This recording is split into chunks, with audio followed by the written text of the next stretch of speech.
Hey, good evening, everybody. Welcome to Conant Show. And this is Wednesday, December 6th, 2017. We are fast approaching January 1st of 2018. What a ride this life has been. It's the last few years seem to be going by exponentially.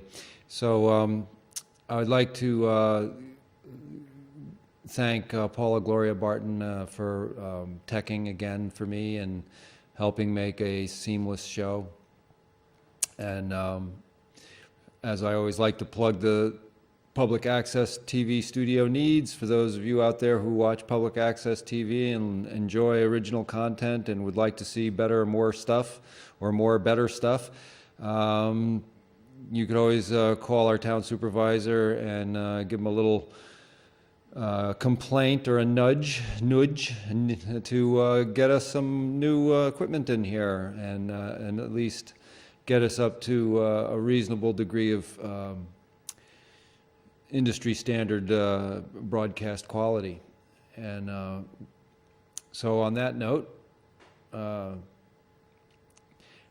tonight I was expecting a couple of different guests, and they all had previous engagements that they forgot about. So that was at least two of them, and the other two I think just forgot about it. So it's me again. And tonight I wanted to do a show on things paranormal, haunted houses, and this sort of thing. And the young fellas that were going to come on the show, Nick and Jared, they had investigated a New York State mental facility, mental hospital, or psychiatric facility,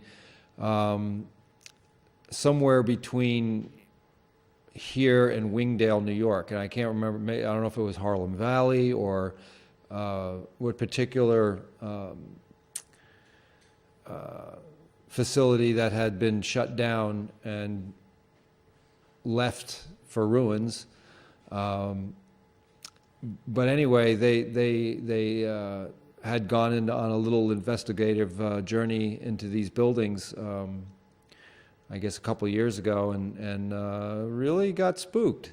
And I was hoping that I'd have Jared on tonight to retell that story, because it was really quite fascinating. But I have stories of my own in this regard, and largely my stories include childhood events and experiences in a couple, the few homes that I did grow up in Rockland County, Pearl River, New York specifically, and in a couple of houses in Connecticut that were remarkably energetic with spirits or whatever that is. There's a lot of thought from a lot of different people on what would give rise to this kind of spectral activity, if you will, or hauntings, wrappings in walls. I've encountered a few houses and families who lived in these houses that either got along with the energy in the house or didn't. Kind of pretty simple that way.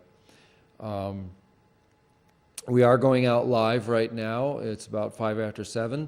If anybody would like to call in with a comment on a haunting in their house or a house that they lived in the Hudson Valley here, give us a call at 845-679-7777. And I'd love to get a question or a comment to augment the show here. So that's 845-679-7777. And our show's topic tonight is hauntings and paranormal kind of activity in various buildings and locations around the Hudson Valley. Anything in specifically to Woodstock would be fabulous. This is Woodstock Access TV or Woodstock TV. And you can't have free speech unless you speak freely. So this is what it's all about on public access TV, is to tell your truth. And I'll get right to an interesting story. Rockland County, is the first county in New York State north of Bergen County, New Jersey, along the Hudson River. And it's, I think, the smallest county in area, and its proximity to New York City is very close. It's just 10 miles down the Hudson River, and there's Manhattan, right there. And you have a major bridge that goes from Rockland County over the Hudson River to Westchester County, which is the Tappan Zee spans. There's the old span and the new span. Rockland County, when I was growing up, was still peppered with quite a bit of rural character, and some of those areas are still wooded and green, so to speak. But it is laced with many, many roads and highways, and there are developments that have sprung up, in the past, my lifetime really, the past 60 years. And yet still, the history can't be erased. And that is many, many centuries being 3 or 4 centuries in the context of contact between the colonial armies and the native populations of Rockland County. There are many, many little subgroups, and you find them in the street names and neighborhood names, like the Norrishawn, Norrishank Indians, Muncie, Ramapo. Lenni Lenape turns up in Rockland County. And a lot of these small tribes have vanished in the mists of conquest and genocide. And so not much is really known about them, but their bones and remains are still in the earth. And the developments that got built, say, in the past 100 years, frequently built right over the sacred burial grounds of these indigenous peoples who are forgotten to us or obliterated to us. And one specific house was on Westminster Drive in Pearl River, and the family that bought it happened to be my best friend in grade school, Paul Felix's dad, Mickey Felix, and his lovely wife Lydia in the late 1960s. The house was a relatively new house, and it had been built in a kind of like one of these little development cul-de-sac type designs, where you sort of cookie cutter houses, if you know what I mean. They're all kind of built by the same builder. They're all sort of it's like variations of the same, split ranch, suburban, style. But they were nice, they were spacious homes for, bringing up a nice Italian or Irish family, because that's what we had in Rockland County, and they tend to be big families. And so lots of bedrooms and living room and, den and formal dining room and all this kind of thing. Nice house. And it was only a decade old, I think, by the time I got acquainted with it, and what was really curious is that this house had a number of paranormal kinds of things going on in it. One of them was rapping in the walls. And the rapping in the walls could be at any time of day or night, any time of year. And for those of you who grew up with hot water heating systems, which this house had, I think it was perhaps an oil furnace that had circulated hot water through the various, pipes and heating registers and this kind of thing. One would assume that wrapping in the walls are the pipes heating and cooling, and the plumber may have positioned the pipes through a wall in such a way that expansion and contraction of the pipe, whatever, as the charge of hot water goes through it, would create a vibration which would wrap on the walls. And so that's kind of the standard, stock answer explanation to why one would have in your walls. That loud? No, it was loud. I mean, it was really disconcerting. And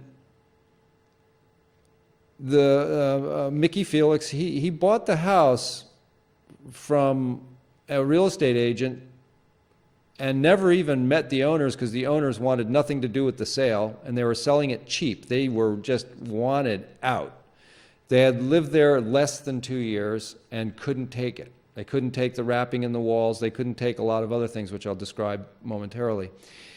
And they had bought it from the original couple who bought it from the speculator, the builder. And that original buyer, that family lasted less than 2 years. In fact, I don't even think they made it to a year. So the house was barely 4 years old and was going for peanuts for what its value was on the market. New house, new construction, beautifully built, big, and haunted. And Mickey Felix is great because I don't believe in that shit. I mean, he's like, he's a Wall Street guy, he's a money guy, he's pragmatic, and, hey, they want to sell cheap, I'll buy it. So he bought the house. And in fairly short order, the house's antics kicked right in. And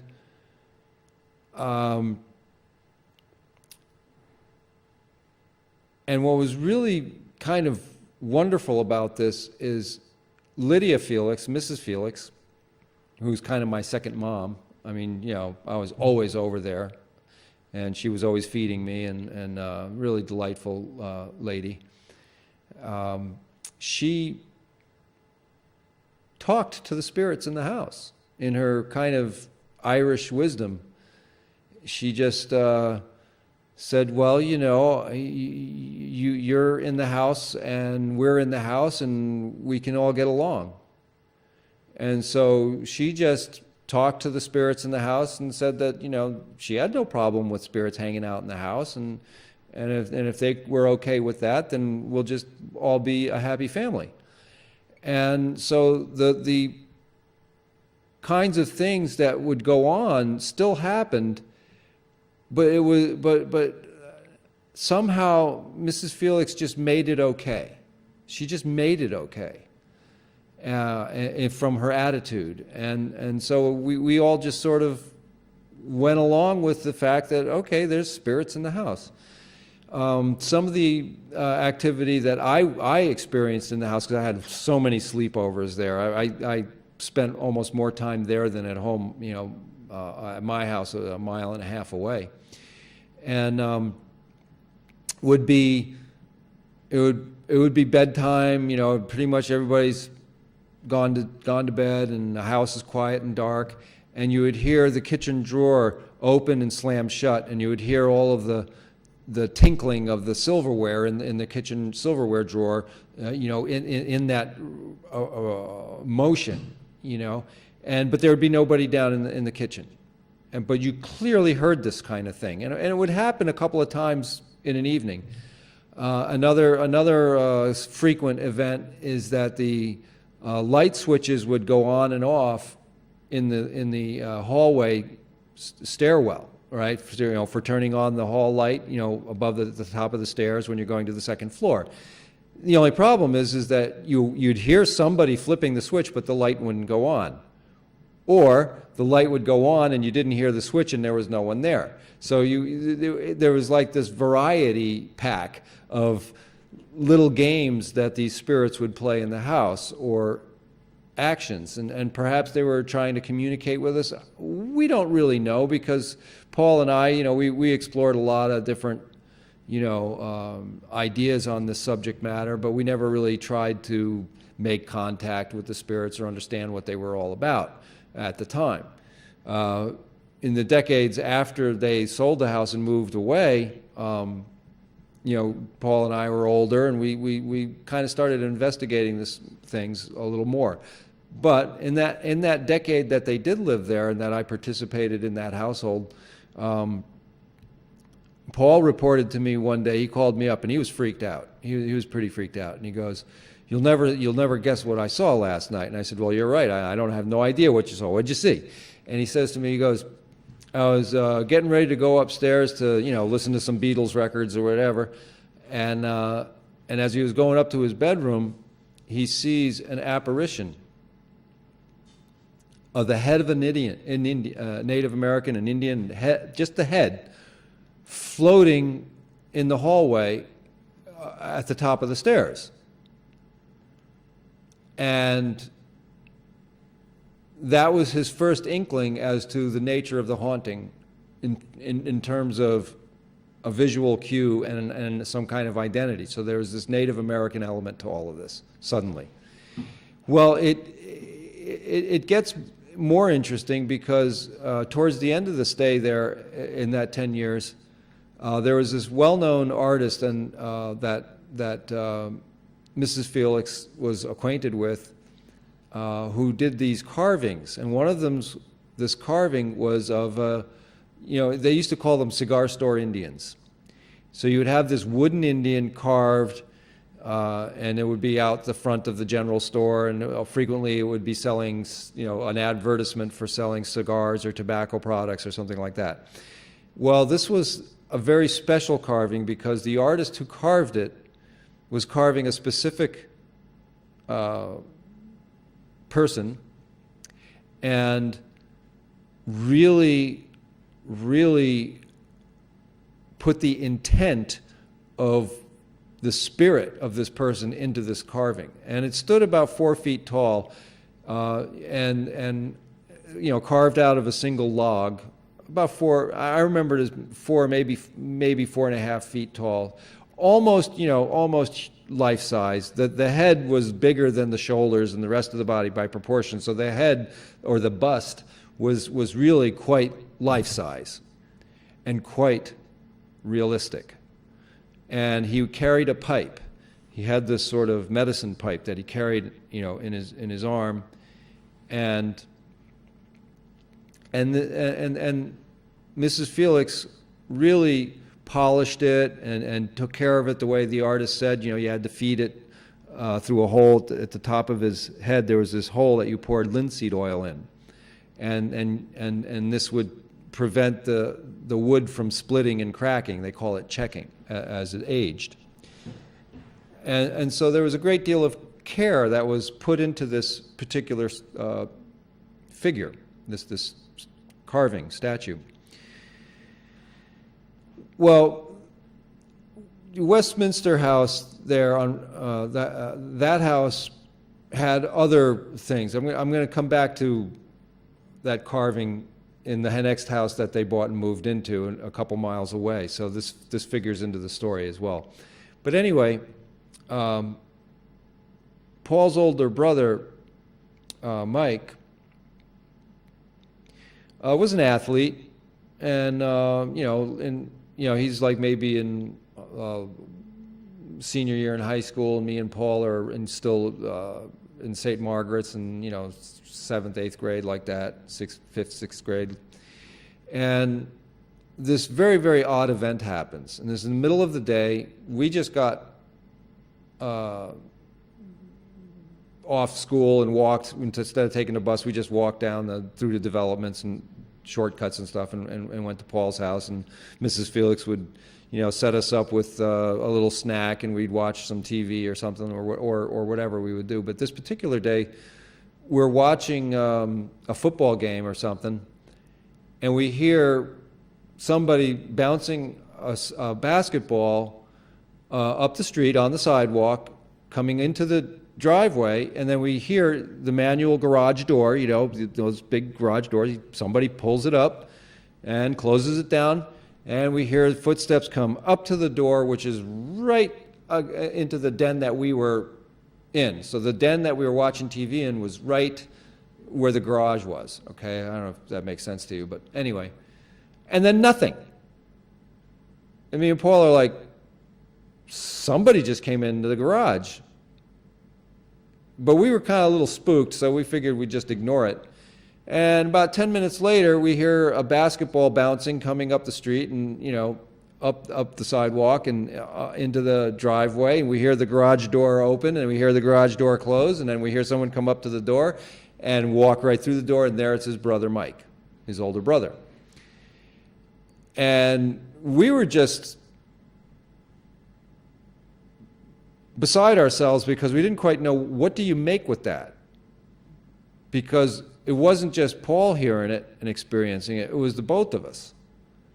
So we corroborate each other's experience, where it seemed as though time had had a little loop, or there was something had happened for us to be hearing Mike come up the street 10 minutes before he came up the street. I mean, I don't know quite how to explain that, or even what it means. I mean, the word doppelganger came up, but that's really not the same thing.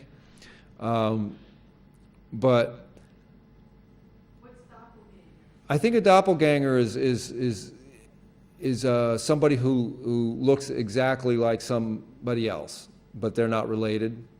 Or perhaps a doppelganger might be a vision of somebody, and then they appear later. I'm not sure what the connection is, but I remember there was we talked to Mrs. Felix about this, Paul's mom, about this all the time, these kinds of things, because she was so open to it, you know, and like I said, she was Irish and had this real kind of Irish mysticism that was natural to her. It's not like she knew the culture. I don't think she lived in Ireland. I wish I knew more about Mrs. Felix, because she figures very big in my childhood. Anyway, so the kids growing up, you know, and the older two, Mike and Lydia, his older sisters, they carried their parents' names, apparently, you know, Mike Felix and Mickey Felix and Lydia. So it was mom and daughter, and dad and son had the same names, just to sort of clarify that. Anyway, and then there was Paul, and then Mary, his youngest, his little sister. But you know, everybody was growing up, and they were starting to go off to college and live their own lives. So the house was becoming more and more an empty nest, and they sold it. And the Felixes lived in that house that nobody else could stand for over 10 years.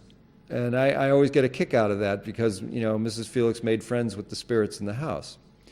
And they bought another house also in Pearl River, but sort of like on the other end of town, a little more wooded, a little more secluded, by the Palisades Parkway, and off a road called Town Line Road, which was the town line between Pearl River and, I think maybe West Nyack or Nanuet, something like that.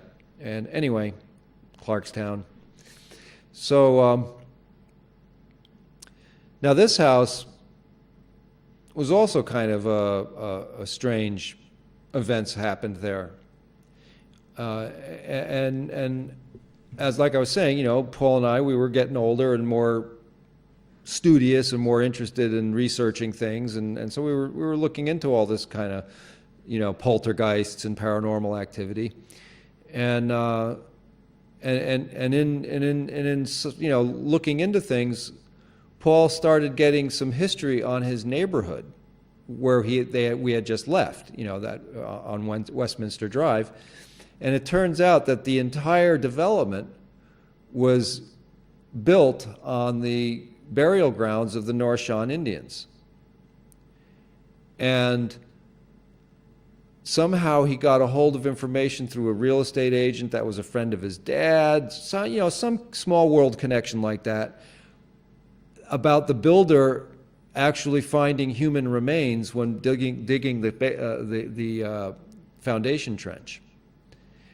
And, he just sort of like ignored it. Okay, human remains, I'm not going to bother it. And they just sort of backfilled it back into the ground unceremoniously, just sort of pushing these remains around. And there, well, it's an archaeological find. It's all, you're supposed, when you find human remains in the ground, you're supposed to report that to an appropriate authority. And who that might be, I'm not exactly sure. So that kind of explained to us, all right, they went and built the houses on an Indian burial ground, and now the houses are haunted. It made perfect sense to us. The other estate, called Stonehaven on Town Line Road, which has now been subdivided and developed, which is unfortunate because that was a really beautiful property. This house also had some really strange things going on. And one of the things that happened there one autumn night, and I didn't participate in this action. This was all reported to me by Paul. And once again, I get a call from Paul to, come over. I want to talk to you about something. And I'm like, okay, that's pretty interesting. Paul's freaked out and doesn't want to talk about it on the phone. I guess I'll go over. So I said, sure. And I got on my bicycle and pedaled over and whatever. And so, Paul and I sit down at the kitchen table, and he goes, I got to tell you, the weirdest thing happened last night. And I said, well, what's that? He said, well, he was coming home from a party, and the statue that Mrs. Felix had been caring for all those years had become animated and chased him around the house a couple of times. And freaked him right out. I'm getting chills talking about it. I haven't thought about this in many, many years. And he, How big was this statue? about 4.5 feet tall, And it's running around? and it became animated and chased him around the property and chased him into the house. And he wouldn't leave the house until morning, and where he found the statue back where it belonged.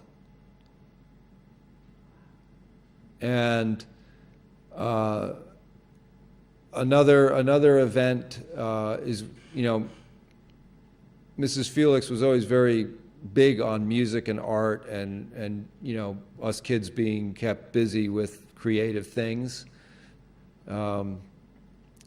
And she had purchased a pretty decent organ, with a lot of different voices on it. And for a home, like it might have been a Hammond organ, but not one of the really good ones, but nice enough that it was fun to play. And we kept it in the Stonehaven house all the way in the attic floor where Paul had his bedroom. And that attic room was spooky as an attic in it's like a Tudor style house. It was a fieldstone kind of castle-like almost house. This was not a cookie cutter production house. This house was well designed, well engineered, and well built, probably about 100 years ago. And so it was perhaps a wealthy person of that era, really had this fantastic house and garage, which was probably, now that I think about it, because of the design of it, was a carriage house. So this house was built in the horse and buggy days, or probably at the end of the horse and buggy days, maybe turn of the last last century, 1900 or so. Anyway, Paul and I had this penchant for playing spooky stuff on the organ. We were always big on kind of spooking ourselves with electric guitars and reverb. I mean that was the only effect that we had in those days is reverb. And well, you could make anything sound scary with enough reverb. And so we would play with electric guitars and reverb and the organ and we'd spook ourselves. We'd get creepy things going and one evening, we were up there in the little kind of creepy ante room in the attic that was really got just spooky enough as it was, and we were playing this spooky stuff on the organ and with the electric guitar, trying to make that mood, and it seems as though we summoned an energy that both of us suddenly just felt super creeped out. I mean, we both had to stop what we were doing. We looked at each other and said, "Let's just get out of here." And the presence that was in the space was just so thick, so heavy, so disturbing. And I love like the rational, real world, explanation is well, you kids did it to yourselves, obviously. You just psyched yourselves out, as my brother Rob would say. But I wonder about that because the energy was visceral. You could really feel it, and in the ensuing days and weeks, Paul reported that he had to kind of bail from staying in his room for a while because the feeling in the room was that disturbing, and there was this kind of hole in the wall, which is a real interesting thing because I had a hole in the wall in the first house that I remember growing up in, also in Pearl River at the top of the hill, because it's sort of a rolling hill. Pearl River is one big rolling hill, and you're either on the top of that rolling hill or on one of the quadrants of it, and that's sort of like the whole town in Rockland County of Pearl River is sort of like that, and the hill is defined by various brooks that come off of it. Anyway,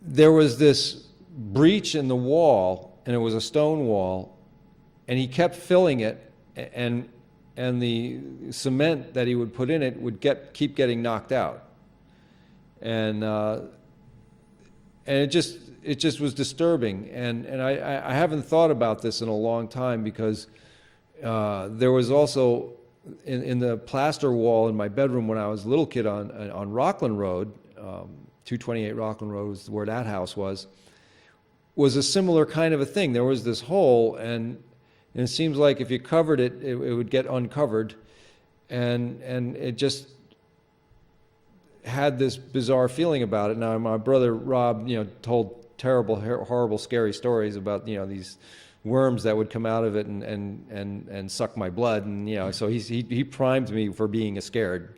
Granted, I had some pretty rotten older brothers, when doing rotten older brother stuff.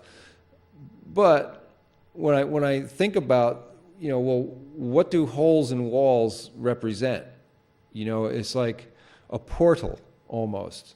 If you could think of it as a transition from, like as they say in one story is like the Twilight Zone has a story called The Sometimes Place, and this dog goes behind a couch and ends up inside the wall, and for the rest of the time the dog is barking inside the wall. This is one of these crazy Twilight Zone stories. But anyway,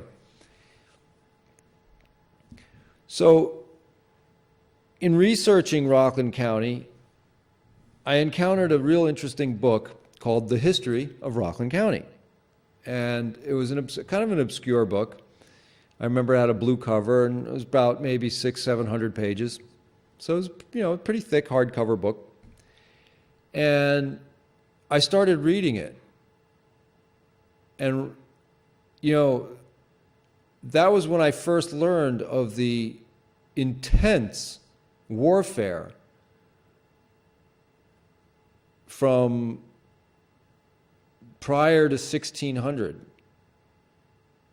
for nearly 3 centuries with the Dutch crown. The Netherlands, or the Dutch, very heavily possessed, laid claim to vast tracts of land in New York State, especially what was then called New Amsterdam, which became New York when the British bought it for the from the Dutch. But the Holland Land Company had a huge territory that they had claimed for the crown of the Netherlands. And to this day, those deeds are still, part of the real estate industry in terms of the legality of the title of the territory as it got carved up over the centuries. So you find a lot of Dutch names, like place names, in amongst the Indian place names. You have the little hamlet or area called Norrishan, which is or Ramapo or Mawa, and then you have the Blauvelt, or the Van Houtens, other Dutch names kind of cropping up in either old properties, estates, or town. Like this is the town of Blauvelt, is a little like hamlet in Orangetown.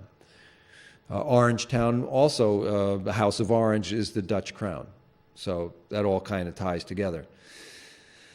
What I learned from that book is that these were brutal, horrible warfare that went on with the indigenous peoples of the area and the Dutch army. And it was so severe that it broke the Dutch crown's budget. And they had gone a little too far into debt, and they couldn't afford to hold on to the colonial claims of Rockland County specifically, and Manhattan as well. And that's when they sold it to the British crown, and New Amsterdam became New York, and the British then set up shop and continued the warfare against the indigenous populations, to which this day there are still remnants. The Ramapo people have been recognized in 1980, and they have a territory that straddles the New York-New Jersey border, in Rockland County, on the edge of New York, New Jersey, Rockland County, and Orange County, New York. And these peoples put up such a stiff resistance, and they were punished horribly for it. And you have place names in Rockland County like Spook Rock out near Suffern, New York, which is the northwestern corner of Rockland County. You have a place called Hungry Hollow, which I have been to, in a town called Spring Valley. And it's worthy of mention what Hungry Hollow is all about. The reason it's called Hungry Hollow is this particular tribe, whom I assume is related to the Ramapo people, and which is a subset of the Delaware Nation, had put up such a stiff resistance for so long that at one point they finally were defeated by the British. And the British soldiers had surrounded the remaining 150 or so men, women, and children, old men, old women. The fighters were probably mostly, the warriors were probably already been dispatched, women and children, against this 50-foot high cliff that was sort of a horseshoe in shape, like this embankment. And so these men, women, and children were cornered against this sandstone cliff site and starved to death by the garrison or whatever military unit that was there had surrounded them from above and from the sides and in front of them. So if anybody tried to run for it, they would shoot them, and meanwhile they just kept them there until they all starved to death. And it was horrible, and it was a punishment. And to really drive the point home, the only survivor of it was the chief of the village, who had been captured and made to watch the whole ordeal happen before his eyes. And when every last one of them were murdered in this fashion, he was let free to roam the earth and never forget the demise of his nation at the hands of these soldiers, British soldiers. The Dutch, on several occasions in New York, in Manhattan, had captured some of the Ramapo people, warriors, and they brought them down to Manhattan and did a public execution of these two men who sang their death songs while they were flayed alive. They were skinned alive until they went into shock and I guess finally bled to death. So you can imagine that as I'm reading these stories from Rockland County about how Rockland County was conquered, I could put it together, yeah, the county's haunted. Sure it is. Sure it is. But it's funny how dreams happen and experiences happen in these haunted places, because I regard the whole county as haunted, because as time progressed, the gang of guys and gals that I hung out with, we would go on little exploratory missions to see places and things. And one of these sites is very close to the Bear Mountain Bridge. The Bear Mountain Bridge is north of the Tappan Zee Bridge, but south of the Mid-Hudson Bridge, or the Beekman Newburgh Beekman Bridge, right? And then you have the Bear Mountain Bridge, and Bear Mountain is a big park, and it's quite famous, some little place to go hiking and stuff. Anyway, there's this place called the Popolopan River. Now, the Popolopan River originates out of the forests and woods of the Harriman State Park, which abuts against the West Point military reservation. West Point, the famous West Point, same one. And this river is a very ancient, special place to the native populations prior to colonial contact. And there is this triple waterfall, or three-sided waterfall, that the very top part of it is about 100-foot drop. And then there's a lower one that's about 70 feet. And then there's the lowest one, which is the one a lot of people would like to jump off of into the swimming hole down below, at about 30 or 50 feet, something like that. And anyway, my older brothers used to talk about it, and I was always fascinated with it, but I never got to go see it. And then one day, I was 18 or 19 years old, and I have this dream. And I dream that I'm following this tribe of Indians in a single file, and I'm at the end of the line. And we follow this path that seems to become down off of a bigger path, but then it sort of winds down this hillside, what do you call it, switchback, all right? So you're kind of going zigzag on this trail, and then you're down to the water's edge, and then now you follow the trail going along the water up to this precipice. And then the path continues going up to a second precipice overlooking this waterfall. And then there's the top, very top, and then you can use stepping stones to get across the river at that point to this plateau that overlooks the whole gorge that now dumps into the Hudson River.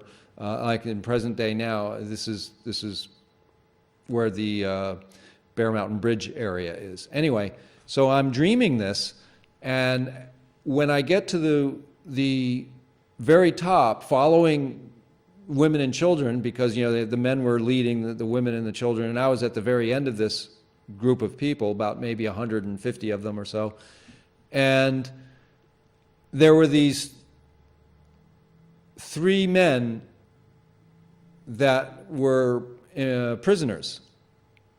2 of them were colonials, and 1 of them was a native.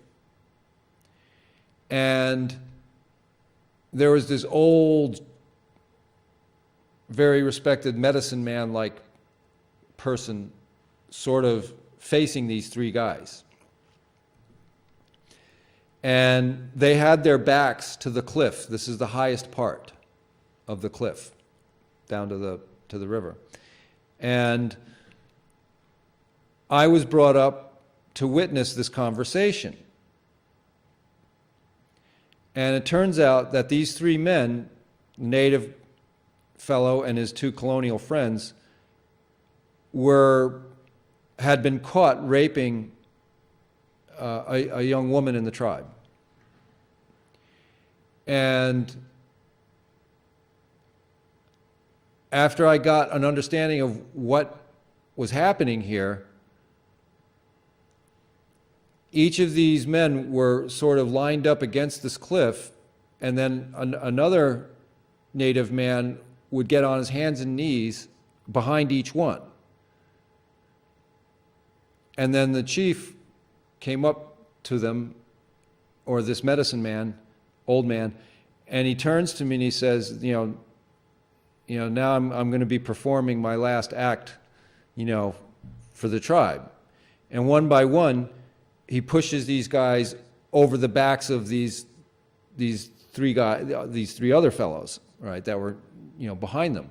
So they go, tumbling out of control backwards down onto the rocks, and I witnessed them hitting the rocks, and then as they, they're twitching in their death throes at the bottom of this precipice.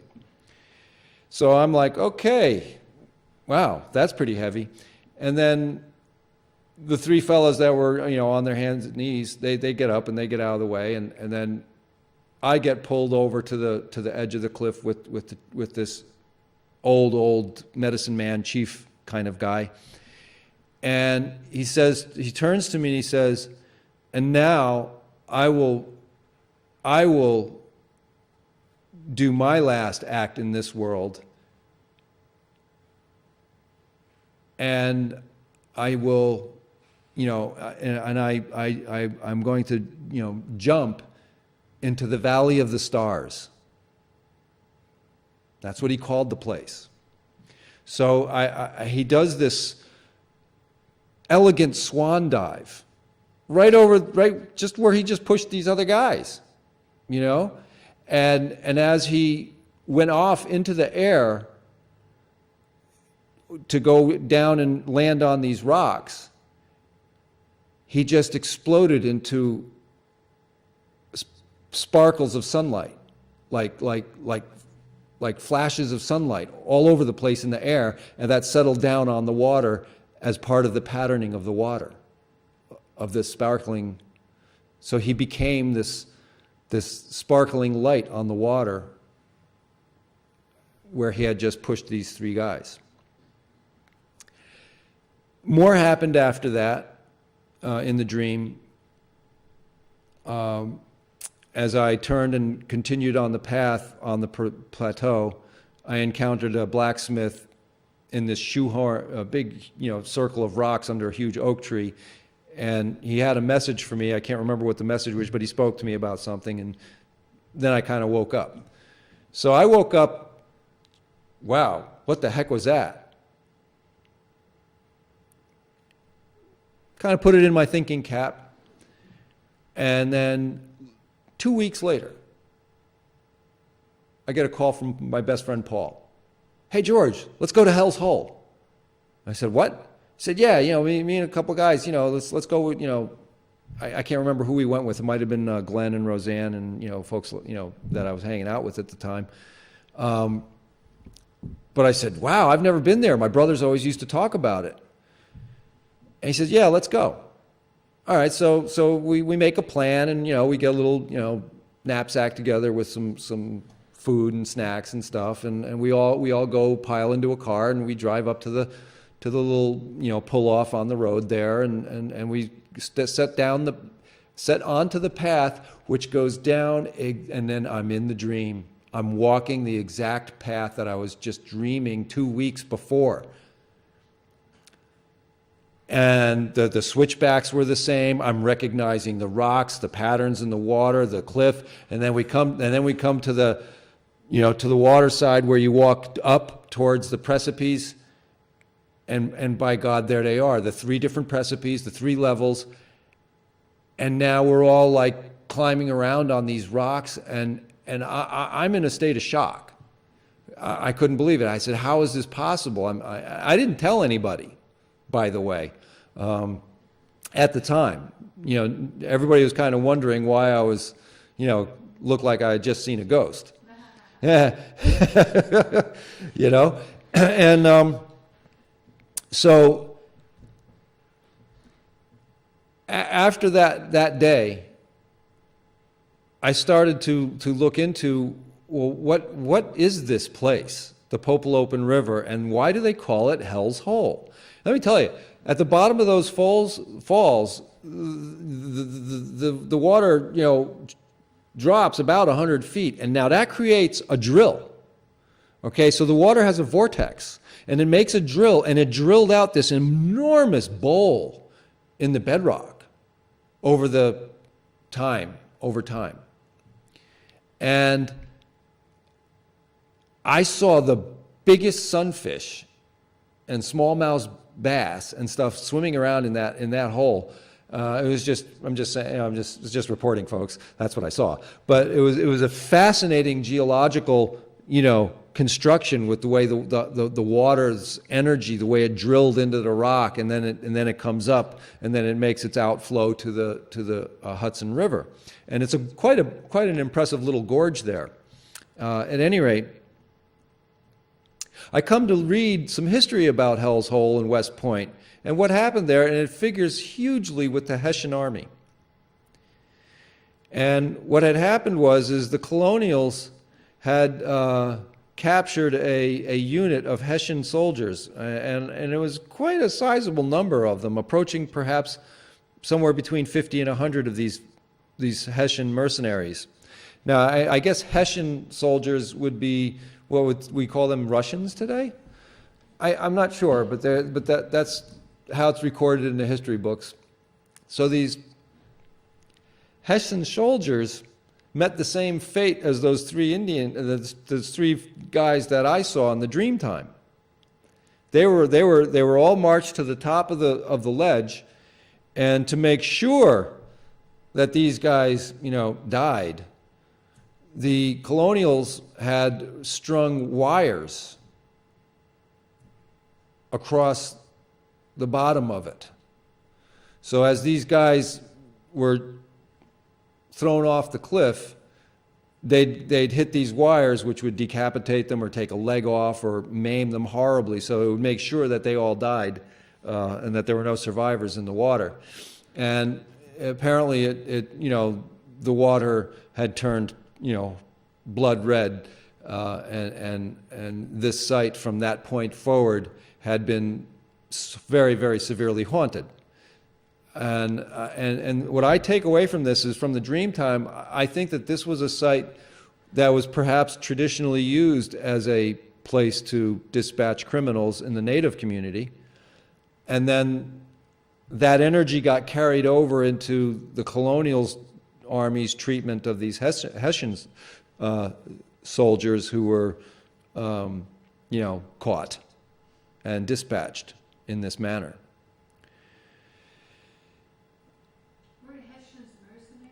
I believe they were mercenaries, and I think, I don't know who they worked for. I assume the British Crown at that point.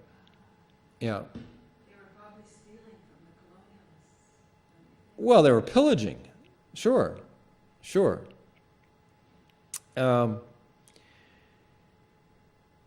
So, as a prelude to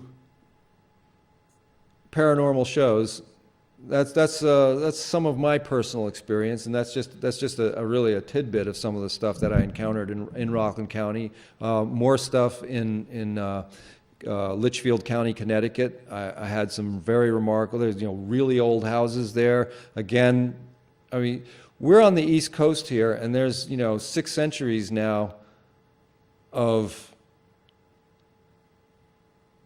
conquest over an ancient civilization. And just because we have, cell phones and technology and highways all over the place, it doesn't change who has title of the land. Because fraud is fraud. And not anything changes what that is, not the passage of time, not phony laws, nothing. No statute of limitations. There's no statute of limitations when it comes to, fraud, murder of whole peoples. And so for those of us who are, reluctant to study history, we're doomed to repeat it. And we have to think about our civilization and what's going on now, and what do we have as a legacy? What do we have as a enduring legacy? What are we leaving, for the future? And it's not looking good, folks. More shows will be coming up soon about the 5G rollout, wireless technology, the toxicology of wireless technology, and the saturation of our atmosphere and our land, because radio waves penetrate. They go right through, matter. If you study what matter is, a lot of matter is space. So radio waves can penetrate right through wood and stone and stuff. It really takes a lot of stone to stop radio waves, especially at certain frequencies and certain amplitudes. The thing that best insulates against, radiotronic emissions or wireless pollution is lead, and that's because it's so dense, molecularly, atomically dense. But anyway, thanks for watching Conant Show, and I really appreciate y'all, taking an interest in some of my stories, and I'm kind of disappointed nobody called in to talk about things. Yeah, maybe you got spooked, huh? And I'll be back again next Wednesday, and I wish everybody a wonderful week, and that's your assignment out there in Woodstock TV land. If you've got some interesting stories about haunted houses, you can always give us a call in the following weeks. 679-7777. That's 845-679-7777. That's the studio here. Just so you know, when you see the show during rotation during the week, obviously I will not be taking your calls. So it has to be Wednesdays between 7 and 8 here at the community center. Personal number for the week? No, it's okay. No. All right. Thanks, everybody. Thanks for watching Conant Show.